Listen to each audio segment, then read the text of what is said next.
बिस्मिल्लाहिर्रहमानिर्रहीम। अस्सलाम वालेकुम वरहमतुल्लाहि वबरकातुहू। आज का हमारा मौजू है आसूदा हाल तबकात। मुझे 5 किलो गोश्त दे दो, मेरे लिए 2 किलो चिकन ड्रम स्टिक साफ़ कर दो, मुझे 2 किलो झींगे और 3 किलो मछली तोल दो। पाकिस्तान के किसी भी आसूदा हाल इलाके में रोज़मर्रा के सुने जाने वाले जुमले यही हैं, जहाँ नए मॉडल की महंगी गाड़ियों से उतर कर शॉपिंग करने आने वाले मर्द व ख़वातीन दुकानदार से कीमत पूछे और भाव ताव किए बगैर बेदरीग अशाए खुर्दनोश खरीदते हैं। बड़ी बड़ी सुपर मार्केटों में ट्रॉली भरकर हज़ारों रुपए का सौदा खरीदने, शॉपिंग सेंटर से हर माह नए कपड़े, नए जूते और हर तकरीब के लिए नए जेवर बनवाने और हर बरस नए फर्नीचर और नई गाड़ी बदलने वाले भी यही आसूदा हाल लोग हैं, जिनकी राह में महंगाई ना तो कोई रुकावट डालती है और ना ही उन्हें तंगी का कोई अंदेशा होता है। इन लोगों में सिर्फ हराम खाने वाले वो लोग ही नहीं होते जिन्हें जहन्नुम की आग में जलने से पहले अपनी कमाई हुई गलाजत को कहीं ना कहीं खारिज करना होता है, बल्कि वो ईमानदार ताजरीन, कारपोरेट मुलाजमीन और प्रोफेशनल्स भी शामिल होते हैं जिनके ज़राए आमदन पर कोई उंगली उठाना मुमकिन नहीं होता। खुदा आजमाइश के असूल के तहत इनको दौलत से नवाजता है।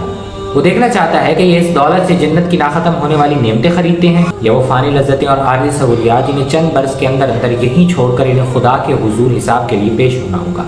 ये वो दिन होगा जब सवाल सिर्फ माल कमाने से मुताल्लिक ही नहीं होगा, बल्कि ये भी सवाल होगा कि इसे खर्च कैसे किया गया। ये सवाल इतना अहम है कि कुरान मजीद ने माल खर्च करने के सवाल को अपना एक मुस्तकिल मौजू बनाया है। वो बताता है कि इंसान के माल का असल मालिक सिर्फ और सिर्फ अल्लाह ताला है और उसी ने ये माल उसे अता किया है। उसका हुक्म ये नहीं है कि इंसान इस माल को अपनी ज़रूरियात या ज़िंदगी की खूबसूरती हासिल करने के लिए खर्च न करें। बस उसका हुक्म तो सिर्फ इतना है कि वो माल खर्च करते वक्त इसराफ और फजूल खर्ची से बचें, क्योंकि फजूल खर्च लोग शैतान के भाई हुआ करते हैं। इसराफ और फजूल खर्ची करने वालों के लिए शैतान के भाई होने की ताबीर एक बड़ी माना खेज बात है। इसका सबब यह है कि शैतान इंसान का खुला दुश्मन है। जब लोग बेजा माल खर्च करते हैं तो उनके पास इतना पैसा ही नहीं बचता कि वो अल्लाह की राह में खर्च कर सकें, जो कि एक बुनियादी दीनी मुतालबा है। अल्लाह के दीन और उसके बंदों की ज़रूरियात को नज़रअंदाज करके अपना माल ज़ाती ख्वाहिशात की तस्कीन के लिए खर्च करना जब मामूल बन जाए तो इसका नतीजा तबकाती कशमकश, बुग़्ज़, हसद और अदावत की शक्ल में निकलता है। गुरबा अमीरों से नफरत करते हैं और आहिस्ता आहिस्ता उनके बीच से डाकू और मुजरिम निकलते हैं, जो लोगों की जान, माल और आबरू को नुकसान पहुँचाते हैं। ये बेजा माल खर्च करने वाले लोग माशरे में फसाद, बदअमनी और नफरत पैदा करने का सबब बनकर शैतान का मकसद पूरा कर देते हैं। अपनी ज़रूरियात पूरा करना हर शख्स का हक है, मगर इंसान की सबसे बड़ी ज़रूरत यह है कि वह अल्लाह ताला की जन्नत में हमेशा रहने वाली नेमतों के हुसूल में कामयाब हो जाए।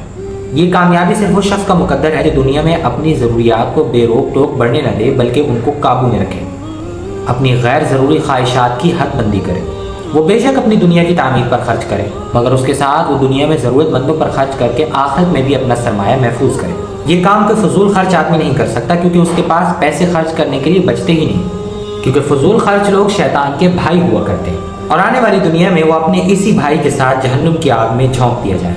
अल्लाह ताला से दुआ है कि वो हमें ऐसे भयानक अंजाम से बचाए। आमीन। वमा अलैहि इल्लल बलागुल मुबीन। अस्सलामु अलैकुम वरहमतुल्लाहि वबरकातुहू।